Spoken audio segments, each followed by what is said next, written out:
This is Manish, welcome to sir classes. Subscribe करें sir classes को, press करें bell icon को ताकि सही समय पर आपको वीडियो मिल सके। Understanding and teacher and teaching की बात कर रहा था मैं। पार्ट 1 वीडियो आप लोगों ने अगर नहीं देखा है तो उसको आप देख लेना, जिसको मैं डिस्क्रिप्शन बॉक्स में मैं लिंक दे दूंगा। आज मैं पार्ट 2 वीडियो बना रहा हूं इसको लेकर। तो एक अच्छे टीचर बनने के लिए आपके पास अच्छे टेक्निक और स्टाइल मॉडल और ये सभी चीजें बहुत जरूरी है, ताकि इस बेस पर आप एक समाज में एक रिस्पॉन्सिबल एक टीचर बन सकते हो। तो बिना डिले की इस वीडियो को आगे बढ़ाते हुए वीडियो को स्टार्ट करते हैं। फ्रेंड्स, आज फिर हम टीचर और टीचिंग जो है पार्ट 1 और पार्ट 2 के साथ फिर आया हूं। ठीक है, तो इसमें मैं बता रहा था कि जैसे इस वीडियो को आगे बढ़ाते हुए अगर किसी ने भी पार्ट 1 नहीं देखा है, टीचर और टीचिंग से रिलेटेड वीडियो पार्ट 1 जो बना रखा मैंने, उसको अगर किसी ने नहीं देखा है तो उसको आप प्लीज देख लेना, ताकि जो कंसेप्ट है ना वहां से आपको इसको कोरिलेट करता हो, दोनों समझ में आ जाएगा। दोनों वीडियो आप देख लोगे ना तो दोनों समझ में आ जाएगा। ठीक है, तो दोनों वीडियो देखना बहुत जरूरी है। ठीक है, तो आपको मैं यहाँ पर एक अच्छे टीचर बनने के लिए एक उसके पास अच्छा टेक्निक होनी चाहिए, अच्छी टीचिंग स्टाइल होनी चाहिए, मैं इस पर बात कर रहा था। तो आप एक अच्छे टीचर तभी बन सकते हो कि आप के पास अच्छे स्टाइल, टीचिंग स्टाइल अच्छी हो, आपकी अच्छी टेक्निक हो, अच्छी टीचिंग मॉडल्स मतलब आप बना के जा रहे हो, क्लास में एंट्री कर रहे हो पढ़ाने से पहले, फॉर्मल एजुकेशन स्टार्ट करने से पहले। इससे भी बहुत ज्यादा इंपॉर्टेंट रहता है टीचिंग जॉब में।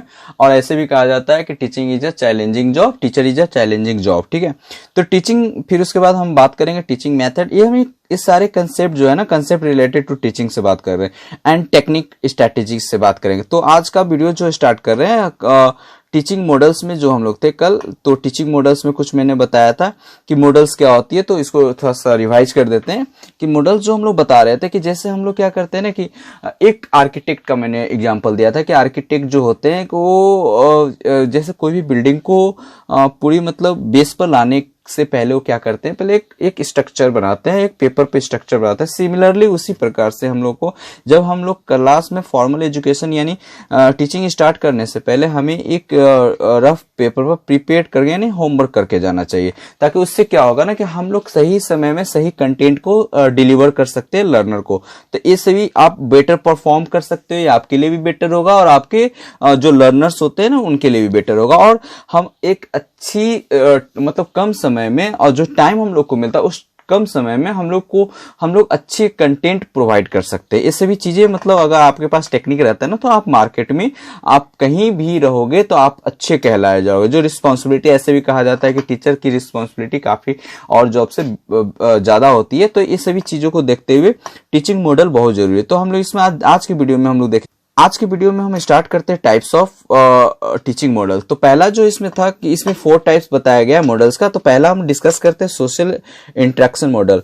तो इसमें क्या होता है कि जो टीचर्स होते हैं, पहला वो social instruction group investigation model, मतलब ये जॉन डीवी का दिया हुआ है। ठीक है, जॉन डीवी के द्वारा दिया गया है आपका ग्रुप इन्वेस्टिगेशन। इसमें क्या होता है देख लेते हैं, जॉन डीवी और हार्वर्ड का दिया हुआ। तो ये है, it is a source of social interactivity. Social interact करने का ये बहुत बड़ा मतलब मॉडल्स, अच्छी मॉडल्स है, which include working in a group. इसमें क्या होता है कि हम लोग एक ग्रुप में काम करते हैं, consisting of both pro and anti type of personality. ठीक है, तो एक ग्रुप में इसमें हम लोग क्या करते हैं, काम करते हैं, इसीलिए इसको सोशल ग्रुप इन्वेस्टिगेशन मॉडल कहा गया। और मतलब ये सोशल इंटरेक्शन मॉडल में यही सब सोशल से रिलेटेड रहेगा। एक जगह पर गैदर्ड होकर हम लोग दोनों पीयर और टीचर दोनों एक दूसरे मतलब काम करते हैं। ठीक है, अब नेक्स्ट है एक सोशल इंक्वायरी मॉडल। ये आपको बेंजामिन कोक्स एंड बेरोन के द्वारा दिया गया है। ठीक है, इट डील्स, ये क्या बताता है कि social and humanity related topic होती है, which are researched and proved with the help of data. Next हम बात करते हैं laboratory models. It is the based on the experiment to be undertaken science और बायोलॉजी सब्जेक्ट के लिए होता है। तो अब बात करते हैं नेक्स्ट एक जो मॉडल्स है, second models behaviour altering models. Behaviour altering model जो है उसमें डायरेक्ट मेथड आएगा, प्रोग्राम मेथड आएगा और प्रैक्टिस बेस्ड आएगा। तो इसमें डायरेक्ट मॉडल्स क्या होता है इसको देख लेते हैं। ये ऑलमोस्ट जो होता है ना डायरेक्टिव स्टाइल टीचिंग डिस्कस के लिए यूज किया जाता है अर्लियर इन दिस यूनिट। यानी teacher take the main position of class and guides the learner throughout the class. ठीक है, डायरेक्ट मतलब एक डिलीवर जो स्पीक करते हैं डायरेक्ट वे में, मतलब इंटरेक्ट करते क्लास के बीच में खड़ा हो जाना, है ना, और मतलब उस तरह से एक डायरेक्ट स्पीच कन्वर्सेशन करना, इस तरीके से इसमें चीजें होती है। प्रोग्राम बेस में क्या होता है कि इस मॉडल में programme instruction style teaching, that is के CAI मतलब कंप्यूटर असिस्टेड इंस्ट्रक्शन, ये सबसे पहले BF स्किनर ने इसको क्या किया था, मतलब इस कंसेप्ट को दिया गया था। इसमें क्या था कि हम लोग कंप्यूटर और वेब टेक्नोलॉजी का यूज करते हैं अपने मतलब इंटरेक्ट होने के लिए। इसमें क्या है ना कि हम लोग टेक्नोलॉजी का यूज करते हैं।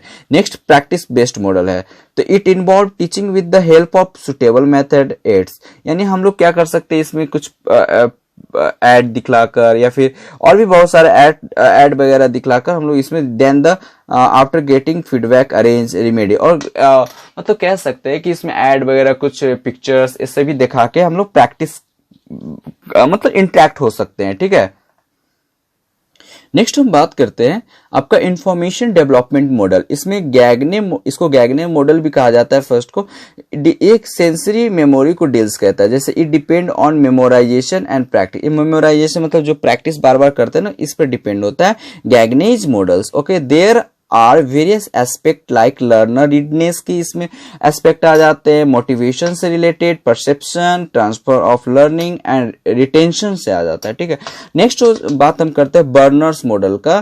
तो इसमें क्या, it is the based on the fact, ये फैक्ट पर बेस्ड होता है दैट ऑल द ऑब्जेक्ट और event in this environment have relations with the each other. मतलब इसमें फैक्ट को, ऑब्जेक्ट को, मतलब इन्वायरमेंट में जितनी भी सारी चीजें होती है उसको एक दूसरे से रिलेट करके दिखाते हैं इस मॉडल में, है ना, बच्चों को सामने। तो our surrounding has many complexity that it can be understood by classify them into smaller part. तो बहुत हमारे इन्वायरमेंट में कॉम्प्लेक्सिटी चीजें अवेलेबल है, तो उसको हम लोग क्या करते हैं, उसको बच्चों को छोटे छोटे स्मॉल पार्ट में ब्रेक करके उससे हम लोग क्या करते हैं, क्लासिफाई करते हो या समझाते हैं। ठीक है, अब नेक्स्ट हम बात करते हैं स्कूमैन्स मॉडल। इसमें क्या होता है कि it is the based on the strategy and assumptions used by scientists. It is a basically scientific inquiry model, है ना, इसको scientific inquiry model भी बोला जाता है। And the problem is solved by both teacher and learner following scientific approach. इसमें scientific approach से problem को सॉल्व किया जाता है, या चाहे टीचर का हो या फिर स्टूडेंट का हो। नेक्स्ट हम बात करते हैं personal basis model. Okay, personal basis model में पहला जो होता है नॉन डायरेक्टिव मॉडल होता है, तो इसमें देख लेते हैं, ये कार्ल रोजर के द्वारा दिया गया था। He believed in concept of human relation and thus suggest instruction to be based on this model. This is similar discussion style teaching as a discuss earlier, है ना। नेक्स्ट बात करते हैं self awareness. It was given Freese Pauls and W Scotch के द्वारा दिया गया था कि इसमें क्या था कि the development of self is emphasised where the innate strength and creativity of learner is given freedom to grow. This gives them opportunity to know about themself and their peers. इसमें फ्रीडम देना है कि अपने आप को जानना है, और आप पीयर्स को मतलब बोलने की आजादी, सब कुछ इसमें आप बोल सकते हो, है ना, अपनों को पहचानने की आजादी इसमें दी जाती है। क्रिएटिव मॉडल में आपको बनाया जाता है, गिवन विलियम गॉर्डन के द्वारा दिया गया था creative model, which state the project can be assigned to the learner and they can learn by doing themself. इसमें मतलब कह सकते हैं कुछ भी कर सीखने का सेंस है। Teacher is just a supervisor. इसमें टीचर क्या आता है, एक सुपरवाइजर का सिर्फ काम करता है। ठीक है, इसमें क्या होता है ना कि बच्चे लर्नर जो होते हैं either go in for field work and to prepare project on any activity. इसमें एक्टिविटी करते हैं, quite similar to delegate style of teaching. कह सकते हैं कि इसमें फील्ड में जाते हैं लोग और चीजों को समझते हैं, उसको एक्टिविटी के प्रेजेंटेशन के रूप में तैयार करते हैं। हम बात करते हैं next teaching method and approaches की बात करते हैं। ठीक है, टीचिंग जो मेथड्स होते हैं ना, ये एंड अप्रोचेज, ये इंपॉर्टेंट रोल प्ले करता है। कब? टीचिंग के टाइम में। ठीक है, टीचिंग कंटेंट जब आप करते हो तब टीचर जो होते हैं must be capable enough to decide which method will suit the learner, है ना। टीचर के पास इतनी क्वालिटी तो होती है कि कौन सा मेथड यूज करेंगे कि ताकि लर्नर को समझ में आए, तो उन्हें काफी फ्रीडम दी जाती है कि आप कोई भी मेथड, ऐसा मेथड यूज करो जो लर्नर्स को समझ में आए। तो टीचर के पास ये कैपेबिलिटी होती है। The teacher is a guided to impart education with correct approach of teaching. There are many method use teacher depending on the level of class. अब ये मेथड कैसे यूज करना है टीचर को, ये डिपेंड करता है क्लास के लेवल पर, है ना, करिकुलम पर, इंटरेस्ट पर of learner and ability of resources पर। ये सभी चीजों को मिलाकर टीचर अपना टेक्निक, अपनी मेथड को क्या कर सकता है, यूज कर सकता है। तो हम बता देते हैं कि इसमें कितने मेथड होते हैं। पहला लेक्चरर मेथड। तो lecturer method generally lower class में यूज नहीं किया जाता है, ये हायर क्लास में यूज करते हैं, ठीक है। ये जो जिसमें जहां पर सिलेबस क्या हो जाता है, काफी वास्ट रहती है ना। इसको this method commonly and frequent use in the classroom, but there tendency lecture becoming boring many a time. कभी कभी क्या हो जाता है, बोर हो, मतलब टेंडेंसी ऐसा देखने को मिला है कि लेक्चर मेथड बोरिंग होता है। तो उसके लिए क्या करना चाहिए कि टीचर्स को must try plan her lecture with interesting tools. जो लेक्चरर आप दे रहे हो उसको इंटरेस्टिंग टूल्स के साथ, उसको मतलब इंटरेस्टेड बनाना है ना, ताकि वो बच्चे बोर ना हो, है ना। इलिस्ट्रेशन, एक्सपीरियंस, मतलब अजीब काफी अच्छे अच्छे टेक्निक का यूज करना है अपने लेक्चरर में। नेक्स्ट हम बात करते हैं एक डेमोन्स्ट्रेटिव मेथड। तो इसमें ये जो मेथड जो है डेमोन्स्ट्रेटिव मेथड, ये जनरली यूज किया जाता है साइंस और मैथमेटिक्स टीचिंग में, ठीक है। तो इसमें हम बात करते हैं, इसमें जो सेंस ऑफ साइट होता है और हियरिंग जो होता है, इसमें काफी अलर्ट हो जाता है। तो इसमें जो बच्चे, इसमें क्या होता है ना कि टीचर्स सामने कुछ पढ़ाते रहते हैं, है ना, चाहे वो मतलब कह सकते हैं कि अगर कंप्यूटर है क्लास में तो कंप्यूटर के द्वारा कंप्यूटर लर्नर के सामने रख दिया जाता है, उसके थ्रू क्या किया जाता है, बताया जाता है। तो इसमें बिना टच किए, यानी मान लेते हैं अगर टीचर साइंस या मैथ की क्लास में अगर खड़े होकर कुछ दिखा रहे हैं तो बच्चे वो छूते नहीं है ना, बिना छुए टीचर उसको क्या करते, बताते रहते हैं, मतलब बच्चे उसको ना छूते हैं, उसको समझते हैं सिर्फ। तो ठीक है, ये इस मेथड को हम लोग डेमोन्स्ट्रेट, यानी इसमें कह सकते हैं कि जैसे complete transfer content to the learner. इसमें जो होते हैं मतलब कि बिना छुए चीजों को हम लोग क्या कर सकते हैं, बच्चों को सामने बताते हैं, ठीक है। लेक्चरर कम डेमोन्स्ट्रेटिव मेथड में क्या होता है कि इसमें चीजों को हम दिखा भी रहे हैं और लेक्चरर भी दे रहे हैं। जैसे कि मान लेते हैं साइंस का ही ले लेते हैं, तो इसमें अगर लीवर पढ़ा रहे हैं, ठीक है, तो उसमें पुली होता है, सीजर्स होते हैं, पिलर्स होते हैं, ये सभी चीजें। तो अगर हम सीजर को ही दिखाना है तो सीजर को दिखाकर क्या करेंगे, उसको लेक्चर देते हैं। यानी इसमें फैक्ट को भी, मतलब फैक्ट है और लेक्चर दोनों साथ में का यूज करते रहते हैं, ठीक है। अब हम बात करते हैं हेरिस्टिक या डिस्कवरी मेथड, ठीक है। तो इसमें हम लोग देखेंगे, इसमें बात करते हैं हेरिस्टिक और डिस्कवरी मेथड में कि, और ये कंसेप्ट जो था अकॉर्डिंग मतलब प्रोफेसर एच ई आर्मस्ट्रांग के द्वारा दिया था। तो उन्होंने कहा था कि the soul of the learning of science is exploration. Okay, तो the learner should explore the fact. तो लर्नर क्या होता है, चाहिए कि उसको फैक्ट को एक्सप्लोर करे एंड प्रिंसिपल्स देमसेल्व्स। ओके, तो इसमें बात कही गई कि दिस डिफिनेशन क्लियरली कि हेरिस्टिक का मतलब ही होता है कि फाइंडिंग थ्रू एक्सपीरियंस, यानी हम लोग कुछ भी चीज खोजते हैं अपने एक्सपीरियंस के जरिए। By this method the learner reaches the solution and learn from it. Okay, अब हम बात करते हैं कि this method is very good for higher class. ये मेथड जो है ना, ये रिसर्च बेस्ड है। तो आपको हायर क्लास लाइक दैट कि आप पीजी आप कर रहे हो, आप मान लेते हैं पीएचडी कर रहे हो, तो वहां पर ये बहुत ही आपको सपोर्ट करेगा ये मेथड, ठीक है। तो ये टीचर इसी मेथड का यूज करते हैं। दिस हेल्प, इसमें लर्नर को मतलब इतनी अंदर में कॉन्फिडेंस ला दिया जाता है कि वो अपना एक रिसर्च पर आप सोच सकते हैं, अलग तरीके से सोच सकते हैं, है ना। उनमें थिंकिंग स्टार्ट हो जाती है हायर लेवल पर, और motivated by his inquisitiveness. Okay, अब बात करते हैं नेक्स्ट पांचवा प्रॉब्लम सॉल्विंग मेथड क्या होता है, इसको देख लेते हैं, ठीक।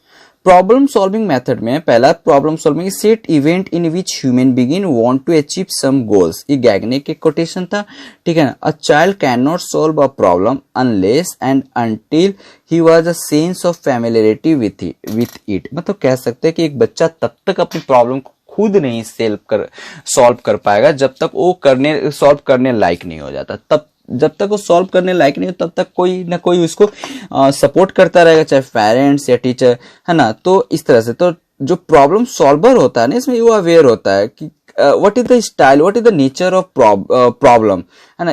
इसीलिए वो प्रॉब्लम सॉल्वर उसको प्रॉब्लम सॉल्व करता है और अच्छे तरीके से वो अगले बच्चों को क्या करता है, वो बताता है, ठीक है। If the objective are clear the learner will involve himself wholeheartedly finding the solution. This method is commonly used in ये जो प्रॉब्लम सॉल्विंग मेथड है ना, ये आपका मैथमेटिक्स, फिजिक्स, केमिस्ट्री में जनरली यूज किया जाता है। और ये जो मेथड यूज करने के बाद क्या होता है ना, थोड़ा सा जो गति होती है वो स्लो हो जाती है, सीखने की जो मतलब लर्निंग की जो स्पीड होती है वो स्लो हो जाती है, जिसकी वजह से इसको हम लोग स्लो मेथड भी मतलब कह सकते हैं, है ना। अब नेक्स्ट हम बात करते हैं प्रोजेक्ट मेथड। तो प्रोजेक्ट मेथड में क्या होता है कि ये मेथड अंडर एक्सपेरिमेंटल मेथड में ही आता है, ठीक है, या फिर इसको लैबोरेटरी मेथड भी कह सकते हैं। This method was given by Kilpatrick के द्वारा। ये project is a wholehearted purposeful, ठीक है। ये method, this method is helpful bringing out the creative and investigating aspect of the child. ये सभी चीजें कही गई है। It require lot of logical thinking.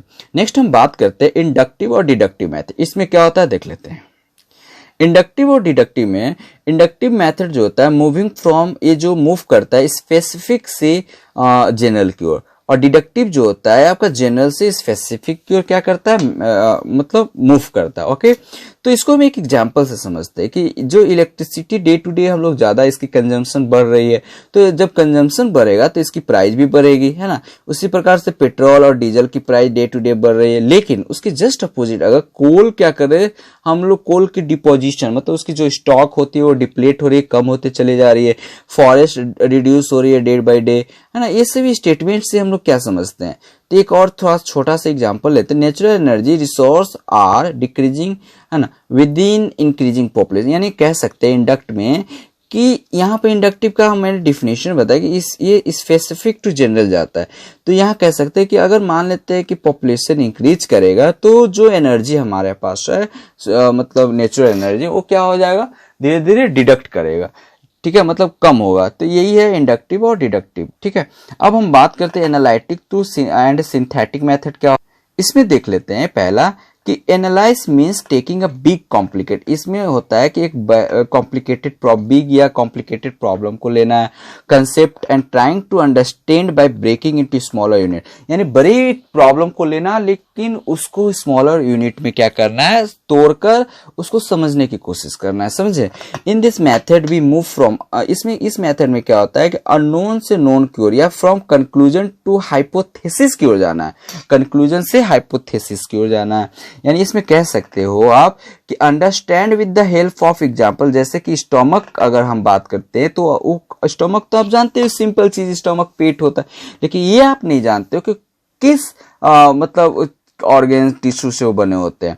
तो मतलब ये जो होते हैं, तो इसमें हम बात करते हैं कि जो स्टोमक होता है जनरली एपिथेलियम, है ना, squamous, columnar, connective blood tissue, ये सब सारे चीजें टिश्यू से बने होते हैं स्टोमक। एंड हम फाइनली ये कंक्लूजन पहुंचते हैं कि ये सही टिश्यू बनने के बाद एक स्टोमक बनता है।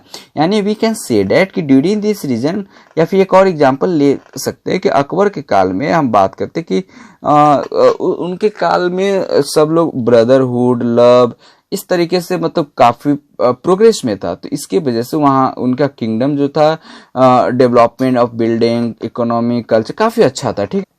इसी प्रकार से synthesis just opposite analytic method, it proceed from known to unknown या फोर हाइपोथेसिस टू कंक्लूजन होता है, ठीक है। अब हम बात करते हैं next, it is if you are given to hand. मान लेते हैं कि अगर आपको नॉलेज नहीं हो, अगर हम दो हाथ दे दिए, दो लेग दे दिए, one head one trunk, arms, ये सभी को हम बोले हैं कि आप जोड़ के एक ह्यूमन बॉडी बनाओ। आपको ये पता ही नहीं है कि इसको हम जोड़ेंगे कैसे, तो आप मतलब कह सकते हो नॉलेज, ये सभी आपके नॉलेज पे डिपेंड। आपको नॉलेज नहीं रहेगा कि इसको जोड़ेंगे तो आप इसको जोड़ नहीं पाओगे, ठीक है। हम लोग बात करते हैं फेजेज ऑफ टीचिंग का। फेजेज ऑफ टीचिंग में हम लोग तीन चीज की बात करेंगे। फेजेज ऑफ टीचिंग में हम तीन प्रकार से बात करेंगे। पहला हम प्री एक्टिव फेजेस की बात करेंगे, दूसरा हम इंटरेक्टिव फेजेस की बात करेंगे, और तीसरा जो होता है पोस्ट एक्टिव फेजेस। तो प्री एक्टिव फेजेस क्या होता है इसको देख लेते हैं, ठीक है। तो इसमें हम लोग जब भी पढ़ाने जाए उससे पहले हम लोग बोल सकते हैं प्रिपरेशन करके, यानी बिफोर एक्चुअल टीचिंग बिगिंस हम लोग प्रिपरेशन करके जाए, तो वही हमारा सबसे बेस्ट टीचिंग प्रोसेस है, मेथड है। और टीचिंग जो है ना, टीचिंग जो होता है, हमारी जो टीचिंग की जर्नी होती है वो हमारी बिफोर क्लास स्टार्ट हो जाती है, लेकिन जो इंस्ट्रक्शन होता है ना वो क्लास में जाने के बाद होता है। यानी enter the class teacher must be well prepared with the tools equipment. यानी टीचर्स को प्री एक्टिव फेजेस में क्या होना कि अपने तैयार करके जाना अपने टूल्स के साथ, अपने जितनी भी इक्विपमेंट है, अपने नॉलेज मतलब सब कुछ के साथ में इंटर करना चाहिए तैयार होकर, ठीक है। उससे बच्चा का जो इम्पैक्ट होता है टीचर पर, या टीचर का इम्पैक्ट बच्चे पर अच्छा जाता है, ठीक है। ये सभी चीजें हम बोल सकते हैं। अब इंटरेक्टिव फेजेस क्या होता है इसको देख लेते हैं। जैक्सन जी ने कहा था, अकॉर्डिंग टू जैक्सन के अनुसार देखते हैं कि interactive is the teacher provide peoples verbal stimulation, various kind, make explanation, ask question, listen to learner. First, all the teacher must have quick glance overview. तो इंटरेक्टिव जैसे ही आप क्लास में inter करते हो तो आपको पहले एक ओवरऑल क्लास को क्विक ग्लैंस का मतलब एक निहार लो, आप क्लास को देख लो, ओवरव्यू कर लो, मतलब देख लो। उससे क्या होगा कि एक आइडिया मिल जाएगा कि क्लास की क्या सिचुएशन है, कितने बच्चे हैं और क्या कर रहे हैं, ठीक। अब इंटर कर गए हो क्लास में, तो अब सेकेंड चीज क्या होनी चाहिए कि बच्चे यानी आप मान लो लर्नर से आप कैसे इंटरेक्ट करोगे। तो आप इंटरेक्ट करने के लिए सबसे पहले चीज है कि जो बच्चों से आप पूछोगे, जो भी सब्जेक्ट के आप टीचर हो, पहले आपने क्या पढ़ा, पहले आप क्या जानते हो, तो उस टाइप से क्वेश्चंस पूछोगे पहले का कुछ बच्चे से इंटरेक्ट करो, मतलब कुछ अपने चारों तरफ की बातों को भी पूछोगे उस सब्जेक्ट से रिलेटेड। इससे क्या होगा ना कि बच्चे में कॉन्फिडेंस आएगा, लर्नर में कॉन्फिडेंस आएगा और आपके में भी कॉन्फिडेंस आएगा और धीरे धीरे बच्चे आपकी बातों को सुनने लगेंगे और समझने लगेंगे और डिसिप्लिन क्लास में रहेंगे, ठीक। इसमें क्रॉस क्वेश्चनिंग की बात करिए में occur many a times in this process and repetition of some content may be request by the learner, है ना। तो क्रॉस क्वेश्चनिंग भी होनी चाहिए, है ना। लर्नर को ये आप मतलब आज़ादी दे सकते हैं ताकि बच्चे ज़्यादा क्या कर सके, सीख सके चीज़ों को। Communication process must be two-way. That in interactive classes, it will help the teacher understand whether learner getting the point as the teacher has presented. Next हम बात करते हैं पोस्ट एक्टिव फेजेज का। इसमें हम पोस्ट एक्टिव फेजेज में बात करेंगे, तो इसमें this phases can term winding up the teaching process, या other word it is the beginning of new better modify. यानी स्टार्टिंग से एंडिंग तक पहुंचने में जो होता है कि आप बहुत बेटर स्थिति में पहुंच जाते हो। तो लास्ट में ये लास्ट वाला it begins as soon as the teaching process come to end. अब आप शुरू से अब एंड तक पर पहुंचे तो टीचर को एक ऐसा वाइंड अप मतलब एक ओवरऑल फीडबैक के साथ क्लास को खत्म करना है, एक अच्छे होमवर्क देकर क्लास को खत्म करना है, मतलब चीजों को सेटिस्फाइड करके क्लास को क्या करना है, एंड अप करना है, ठीक है, फिनिश्ड करना। अब बात करते हैं मैक्सिमम्स ऑफ टीचिंग का। इसमें मैक्सिम को मैक्सिमम भी कह सकते हो। Maximum nothing but simple guideline या principle which help the teacher to know decision and act according during to teaching process. According to definition से अगर चलते बाय रिचर्ड के अनुसार, teachers maximum appear to reflect cultural factor, belief system, experience, training and understanding of which maxims teachers give priority and how they influence teacher practice in important goal in teacher development.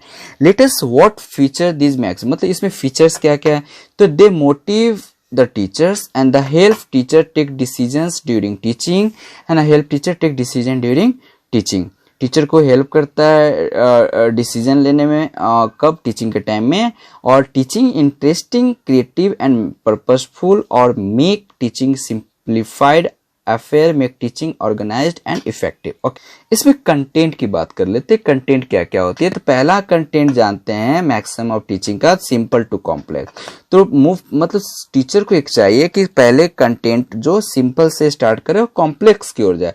दूसरा चीज है known to unknown. Known to unknown में क्या होता है कि चीजों को पहले अगर मान लेते एक क्लास आप कर लियो तो पहले जाने हुए चीजों से अननोन की ओर, मतलब नई चीज पढ़ाने से पहले आप पुरानी चीजों को रिवाइज कर ले, उसके बाद आगे बढ़े। थर्ड जो प्रोसेस मतलब कंक्रीट टू एब्स्ट्रैक्ट की ओर है जाना, ये क्या होता है, it is the based on the principle of psychology. ये साइकोलॉजी बेस्ड पे होता है, यानी जब एक लर्नर परसेप्ट एनीथिंग या event in its real and physical form of connect to easily. Okay, इस तरह से हम लोग को कंक्रीट से एब्स्ट्रैक्ट में जाएंगे। डायरेक्ट से इनडायरेक्ट में क्या होता है, इसको देख लेते हैं। डायरेक्ट से इनडायरेक्ट में हम बात करें, it should be connected to the fact already known to him, connected to the fact already known to him.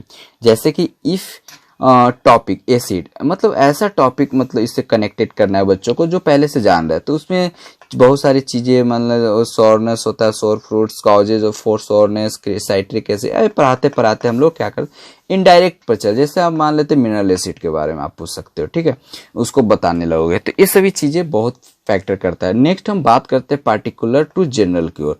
तो इसमें specific fact are presented before the learner and these are joint organised manner to reach a generalised statement. Next हम बात करते हैं analyse to synthesis. इसमें क्या होता है, it is the based on the principle of associative psychology. Whenever we come across new theory we try to analyse it and then assimilate it into one from example. जैसे biology we learn about cell and then tissue. तो ऐसा analysis बताइए, इसमें कह सकते हैं कि body को बताने से पहले आपको सेल को बताना होगा, फिर टिश्यू को बताना, ऑर्गन, तब एक बॉडी बनाओगे। तो बॉडी को पढ़ाने से पहले आपको ये तीन सब सारी चीजों से गुजर कर जाना, ये इसीलिए बोला जा रहा है एनालिसिस टू सिंथेसिस की ओर। ओके, नेक्स्ट हम बात करते हैं empirical to rational. The first hand knowledge given to learner is real, है ना। उसके बाद pragmatic which he get from own experience. पहले रियल चीजों बताए, फिर ओन एक्सपीरियंस बेस्ड, है ना, होनी चाहिए। They move on to more balance and sensible content, ये दोनों में बैलेंस होनी चाहिए। नेक्स्ट बात करते हैं साइकोलॉजिकल टू लॉजिकल की ओर। इसमें बात करते हैं consider during the pre active phase teaching where the content is arranged in such a manner where a priority is the learner psychology, like interest हो गया, ability, ये सभी चीज। अगर interest और ability ये दोनों तीन चीज हो जाए like, तो ये सभी चीजें से क्या हो जाती है कि आप जो, मतलब आप साइकोलॉजिकल टू लॉजिकल बोल सकते हैं, या फिर पेडागॉगी जो होता है काफी हेल्प करता है बच्चों के डेवलपमेंट में। होल पार्ट, इसकी बात करते बच्चों को, जैसे होल पार्ट की बात करते हैं तो टीचर्स को चाहिए कि according to insight theory then object insight should be viewed a whole and then is considered in parts. कह सकते हैं कि teacher when present a content या topic to the learner as a whole then it broken into small units, मतलब whole को broke कर करके छोटे छोटे टुकड़ों में क्या करना है, बताना है। Indefinite to definite, the content to be taught in class may be definite for teachers but may not be for the learner, ठीक है। यानी ये मतलब content of taught be class may be definite for the teacher but not be a so for the learner. Therefore the teaching style should be such that learners are able to get direct knowledge which possible only when they are familiarized with it. चलिए बात करते हैं level of teaching की। Level of teaching की बात करते हैं तो इसमें according to Hawkinson and Hopper, इन्होंने 5 लेवल बताया है टीचर का। तो पहला लेवल देख लेते हैं, रिसेप्शन की बात करते हैं लेवल पर। इसमें क्या, at this level the learner there to receive information, the teacher has to give answer and response. इससे भी होता है रिसेप्शन में रिसीव करना। many of the teachers tend to all the activity in the level only but these not lead to good result, है ना। इसमें learner receive information, जो इसमें होता है कि learner there is a receive information, जो क्वेश्चन पूछते हैं लर्नर उसका आंसर टीचर दे देते हैं, यही सब रिसीप्टर में होता है, ठीक। लेवल 2 की बात करते हैं तो इसमें एप्लीकेशन आ जाते हैं। Interaction between teacher and learner, इसमें इंटरेक्ट होता है, इंटरेक्शन मतलब बिगिन ऑफ फॉर्मल एजुकेशन। तो it may in the form of question, inquiry, discussion, ये सभी चीजें हैं सारे। And at this level the class becomes more interesting and creative, the level of thinking, analyse, concept, discuss, ये सभी। Level 3 में बात करते हैं तो एक्सटेंशन। तो इसमें क्या होता है कि the word imply learned content taken step future further and this gained knowledge and use to new situation. अब बात करते हैं लेवल 4 में क्रिएशन की बात करते हैं, ठीक है। तो now the level of knowledge has reached higher level पर, ठीक है। इस लेवल से हम लोग एक क्रिएट करने की स्थिति में नई चीजें क्रिएट कर सकते हैं, ठीक। नेक्स्ट हम बात करते हैं कि he is able to face more complex problem, try to find multiple way to find solution, यानी कॉम्प्लेक्स प्रॉब्लम को भी उसकी सोल्यूशन फाइंड करने में हम लोग कैपेबिलिटी आ जाती है क्रिएट। अब नेक्स्ट आ जाता है लेवल 5 में चैलेंजिंग आ जाता है। तो learner is ready to challenge his own limits, अब अपने लिमिट को चैलेंज या फिर लोगों से चैलेंज लेने के लिए रेडी रह जाता है, मतलब अपनी नॉलेज को चैलेंज देने के लिए अब रेडी रहता है। He dare to take explanatory attitude toward challenge, okay. अब बात करते हैं कि टीचिंग एक कॉम्प्लेक्स एक्टिविटी है, यहाँ पे देख लेते हैं। कि as already discuss teaching has a dual nature, एक आर्ट भी और एक साइंस भी। तो nature teaching, art means creative nature and initiative. The science of teaching means use research, inquiry, exploration method to teach. तो teaching becomes complex activity which require distinct skill and ability. तो teaching is a challenging job. How? कैसे? Which involve numerous dimension, like बहुत सारे dimension होते हैं, जैसे कि intelligence with good IQ, knowledge enough to satisfy learner quest, इस सब काफी बड़ी responsibility हो जाती है. Logical preparation and presentation with clear objective with goals. Okay. Next बात करते हैं rational and sensibility. So development learner stand both physical and mental able to face stress and criticism, expressive with ideas, thought without fear and apprehension. इसमें बहुत सारे मतलब अपने ideas को express करना बिना डरे हुए, बिना हेजिटेशन से, है ना। टीचर को ये क्या करना है, प्रेजेंट करना है। मतलब कह सकते हैं चैलेंजेस ऐसे भी है कि जो और जॉब होते हैं ना, वो जनरली अपने जैसे डॉक्टर की बात करें तो डॉक्टरी करके आए हैं फिर घर पर लेट गए, लेकिन टीचर को ऐसा डे टू डे उन्हें नए नए challenge, overall development, physical, mental, education, सब इससे रिलेटेड इनको एजुकेशन प्रोवाइड करना, मोरालिटी, सब कुछ इनके कंधे पर डाल दिया जाता है। बच्चों को ओवरऑल डेवलपमेंट की बात आ जाती है तो टीचर को ही दे दिया जाता है। Prevent and ardent, that is enthusiastic and jealous toward his work, warmth and empathy, order to bond with class, तो ये भी बहुत जरूरी है, सहानुभूति वगैरह। Sensitive towards learner face problem, अब आपको मान लेते हैं किसी प्रकार का घर में अगर प्रॉब्लम हो या बाहर में है तो, लेकिन क्लास में आप उस चेहरे को बनाकर नहीं जाना, आपको हैप्पी फील करना है, ठीक है। Orienting oneself, continuous short term course और वर्कशॉप, इस तरह से आपको एक शॉर्ट टर्म कोर्सेज या वर्क प्लेसेस को ऑर्गेनाइज करना है एक टीचर को। Evaluating oneself and learner, be update with curriculum and content, तो टीचर को अपडेट भी रहना है करिकुलम और कंटेंट के साथ, ठीक है। Using innovative strategy and out of class setting, other miscellaneous work वगैरह भी है, जैसे देन क्लास टीचिंग, जैसे हम लोग देख लेते हैं। All the activity have performed keeping in mind level of school, government school, private, जो भी स्कूल है, ये सब भी आपको करना है। Children interest, ability, attitude, background, ये सब को भी देखकर आपको आगे बढ़ना है। Usually the teacher who undergo teacher training are so what prepare the real teaching job.